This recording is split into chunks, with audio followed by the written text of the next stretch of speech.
요한 3서는 우리 1절에서도 보면 알 수 있지만 가이오라고 하는 특정 개인에게 보낸 요한 사도의 서신입니다.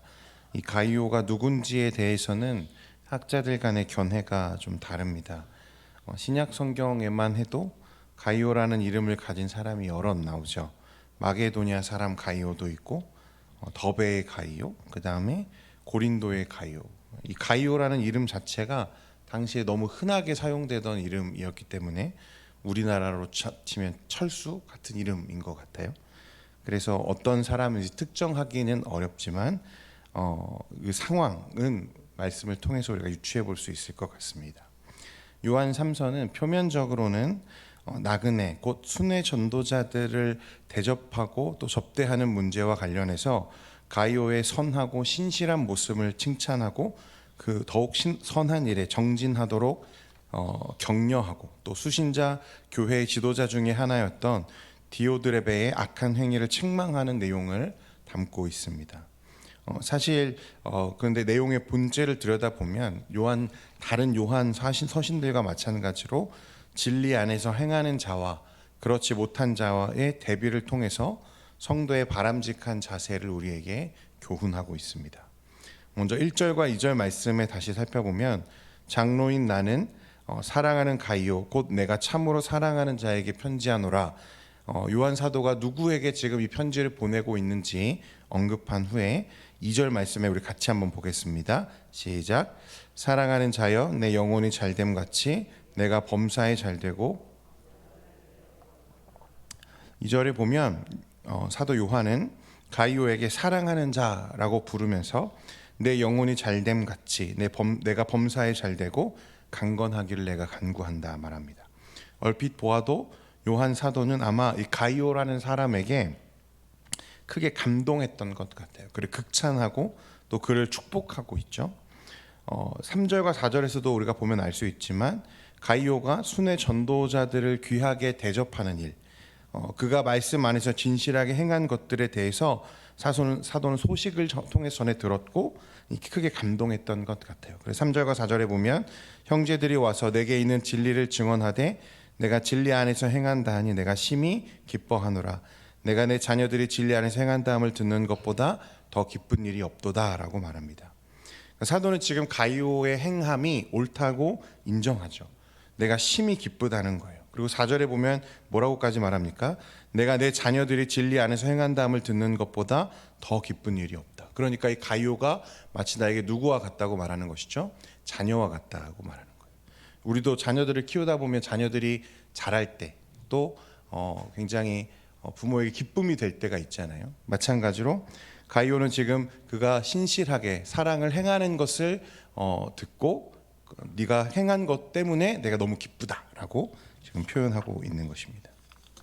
형제요 나그네로서 가이오가 대접하여 보낸 이 순회 전도자들 이후에 말씀해 보면 나오는데 그들이 계획된 선교 일정을 마치고 이제 사도 요한이 감독하던 교회로 돌아와서 이제 사역을 보고하죠.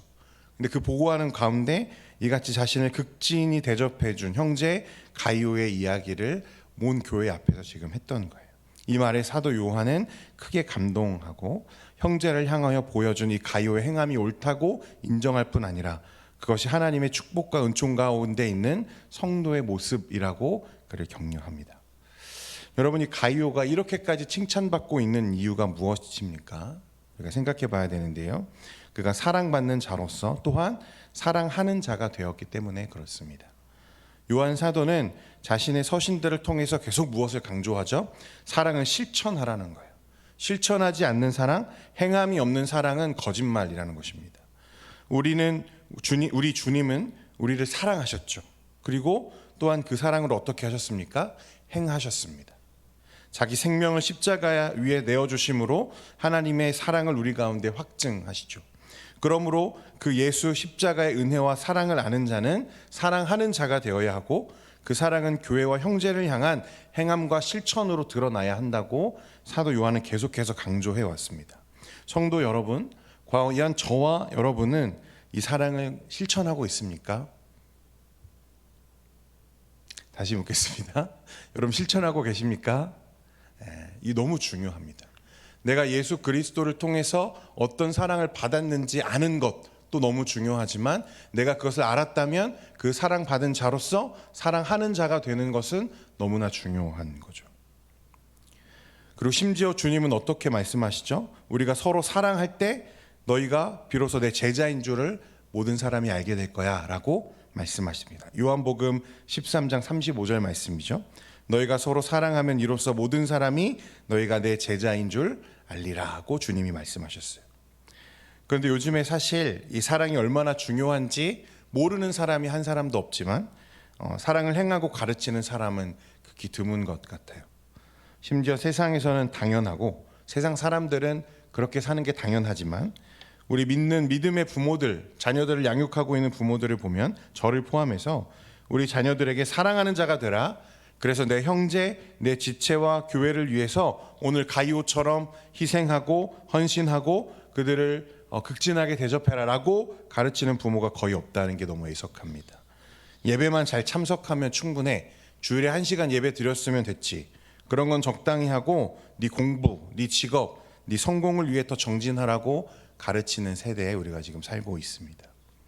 예전에 제 동기 목사가 저에게 울분을 토하면서 한 얘기가 있는데 그가 고등부를 담당하고 있을 때 해당 교회에서 가장 영향력 있는 장로님이 내 자식은 수련회 같은 거 안 보냅니다 라고 그랬다는 거예요. 이유는 애들 공부해야 되는데 공부에 방해된다고. 그러니까 대학 가고 나서 가도 되니까 우리 아이들은 수련회 보내지 않겠습니다 그랬다는 거예요. 여러분, 이런 자녀들이 대학 가서 예수 잘 믿고 정말 그리스도 안에서 그리스도처럼 교회와 공동체를, 형제와 자매를 사랑하는 자들로 세워질 수 있을까요? 여러분, 있다고 보십니까? 저는 잘 보지 못한 것 같아요. 성도 여러분, 하나님이 정말 그 백성에게 기뻐하시는 것은 예배 잘 드리는 것, 헌금 생활 잘하는 것. 물론 그것도 참 중요합니다. 하지만 무엇보다 하나님의 말씀을 듣고 행하는 것, 그것이 하나님이 우리를 가장 기뻐하시는 일인 줄 믿습니다. 오늘 사도 요한이 가이오의 사랑을 실천함을 듣고 기뻐했다면 우리 진짜 아버지이신 하나님은 그 모습에 얼마나 기뻐했겠습니까? 오늘날 교회가 교회다움을 잃어버린 데에는 이 주님의 사랑을 더 이상 우리가 세상에 보여주고 있지 못하고 있기 때문에 그렇다고 생각합니다. 아유, 저 예수쟁이들, 예수 믿는 사람들은 더 독해. 이런 소리 들으면 안 돼요. 주 안에 사랑하는 성도 여러분, 예수를 믿으면 사랑하게 된다고 했습니다. 예수님이 사랑이시기 때문에 그렇습니다. 그 사랑이 우리 안에 있으면 우리도 형제를 사랑해야 돼요. 오늘 가이오와 같이 오늘날 나그네처럼 이 세상에서 곤란에 처한 우리 형제들이 있다면 여러분, 사랑을 실천할 수 있는 저와 여러분 되기를 소원합니다. 진짜 사랑하는 자들이 되어야 돼요. 오늘 사도 요한은 이렇게 부탁하죠. 11절 말씀입니다. 같이 읽겠습니다. 시작. 사랑하는 자여, 악한 것을 본받지 말고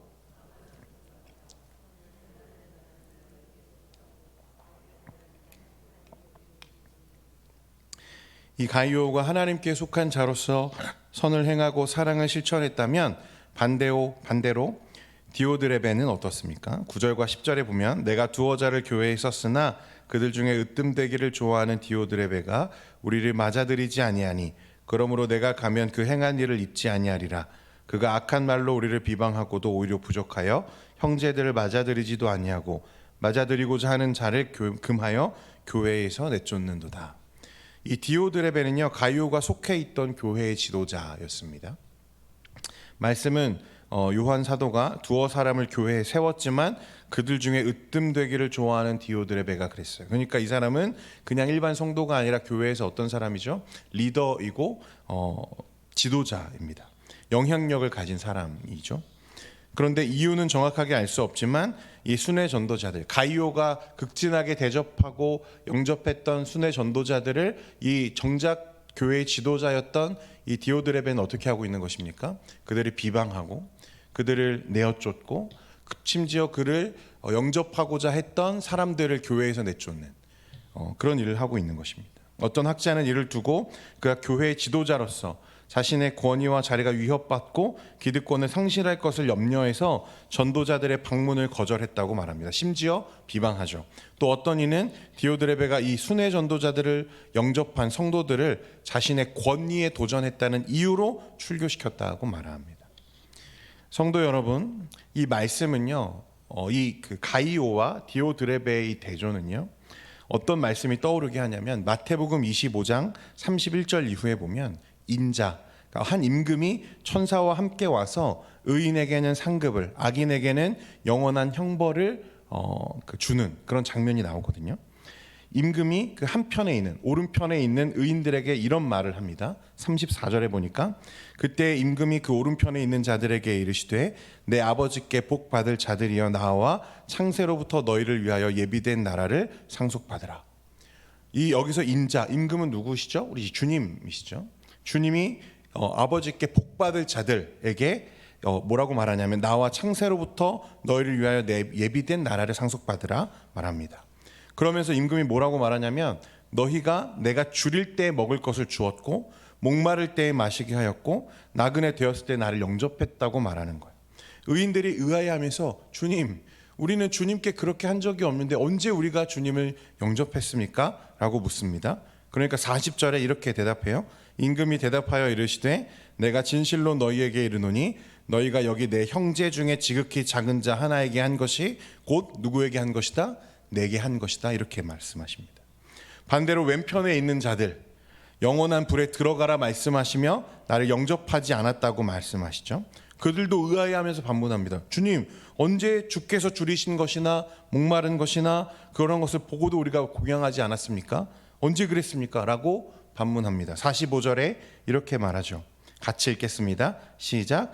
이에 임금이 대답하여 이르시되 내가 진실로 너희에게 이르노니 이 지극히 작은 자 하나에게 하지 아니한 것이 곧 내게 하지 아니한 것이니라 하시니라. 성도 여러분, 사랑하는 것과 사랑하지 않는 것, 실천하는 것과 실천하지 않는 것 사이에는 이만큼의 간격이 있는 거예요. 우리 주님은 기억하십니다. 하나도 놓치지 않고 모든 것을 기억하세요. 사도 요한이 우리에게 당부한 11절 말씀 마지막으로 읽고 마치려고 하는데 같이 읽겠습니다. 시작. 사랑하는 자여 악한 것을 본받지 말고 선한 것을 본받으라. 선을 행하는 자는 하나님께 속하고. 사랑하는 성도 여러분, 주의 사랑을 받은 자로서 서로 사랑하고 그 사랑을 실천하는 저와 여러분 되기를 원합니다. 악한 것을 본받지 말고 선한 것을 본받으라. 선을 행하는 자가 하나님께 속하였고 악을 행하는 자는 하나님을 배웁지 못하느니라. 오늘 이 말씀을 우리 삶 가운데 새기며 그리스도의 사랑 안에서 성도답게 행하는 저와 여러분 되기를 소원합니다. 기도하겠습니다. 거룩하신 하나님 아버지,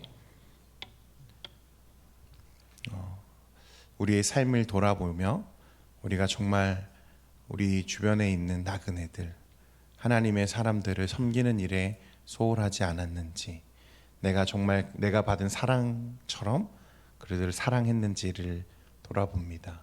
주님, 우리 안에 충만한 은혜를 주시고 주님과 동행하며 우리가 사랑을 실천할 수 있는 믿음의 사람들 되게 하여 주옵소서. 이 시간 하나님 앞에 기도와 간구하며 나아갑니다. 우리 성도들의 기도를 응답하여 주시고 하나님, 우리의 삶의 모든 문제들이 주님 앞에서 풀어지며 위로되어지고 격려되어지는 귀한 시간 되게 하여 주옵소서. 예수님의 이름으로 기도합니다. 아멘. 지금은